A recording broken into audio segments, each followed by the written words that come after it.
नमस्ते।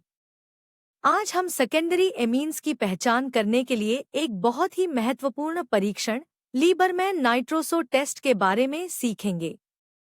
यह टेस्ट विशेष रूप से एरोमेटिक और एलिफैटिक सेकेंडरी एमीन्स को प्राइमरी और टर्शियरी एमीन्स से अलग करने के लिए उपयोग किया जाता है।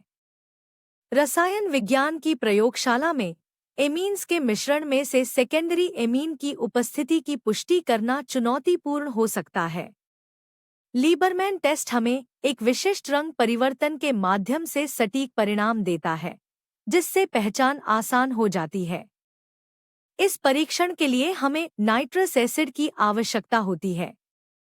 चूंकि नाइट्रस एसिड अस्थिर होता है, इसलिए हम इसे सोडियम नाइट्राइट और हाइड्रोक्लोरिक एसिड की प्रतिक्रिया कराकर सीधे टेस्ट ट्यूब में ही तैयार करते हैं।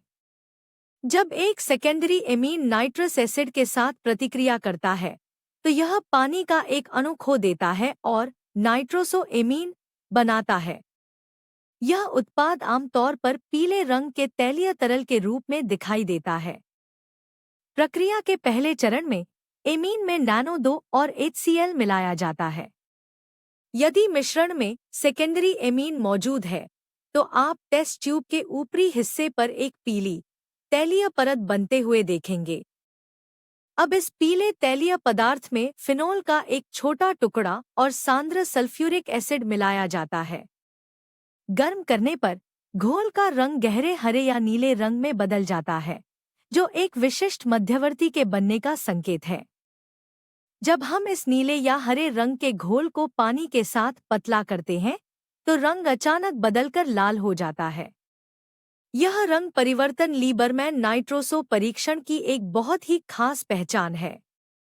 अंत में, जब इस लाल घोल में सोडियम हाइड्रोक्साइड यानी NaOH मिलाया जाता है, तो यह फिर से गहरे नीले या हरे रंग में बदल जाता है। यह अंतिम रंग परिवर्तन सेकेंडरी एमीन की उपस्थिति की पूर्ण पुष्टि करता है। आइए एक उदाहरण देखें। यदि हम डाइथाइलेमीन लेते हैं, जो एक एलिफैटिक सेकेंडरी एमीन है, तो यह नाइट्रस एसिड के साथ मिलकर एन-नाइट्रोसो डाइथाइलेमीन की पीली परत बनाएगा। इसी तरह एन-मिथाइलेनिलीन जैसे एरोमेटिक सेकेंडरी एमीन्स भी यही परीक्षण देते हैं।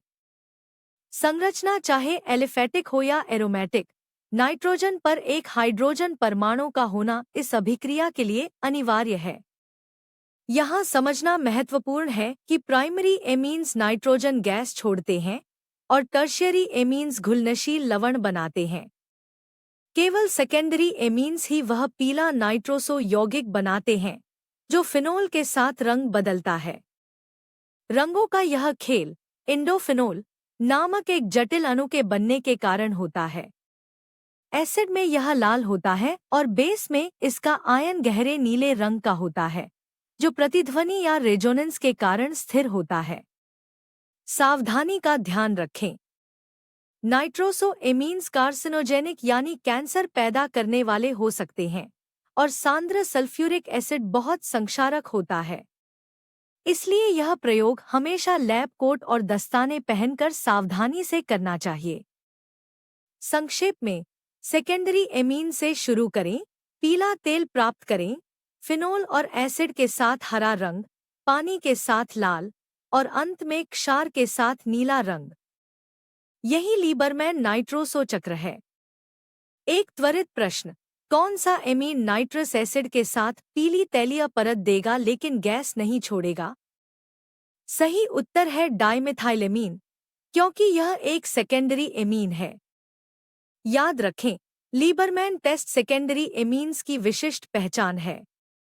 इसके रंगों का क्रम पीला, हरा, लाल और नीला इसे रसायन विज्ञान के सबसे सुंदर और सटीक परीक्षणों में से एक बनाता है। हमें उम्मीद है कि अब आप लीबरमैन नाइट्रोसो टेस्ट के पीछे के विज्ञान और प्रक्रिया को अच्छी तरह समझ गए होंगे। अभ्यास करते रहें और रसायनों की इस अद्भुत दुनिया को सीखते रहें। देखने के लिए धन्यवाद। इस पाठ को विजन सॉल्व AI द्वारा तैयार किया गया है।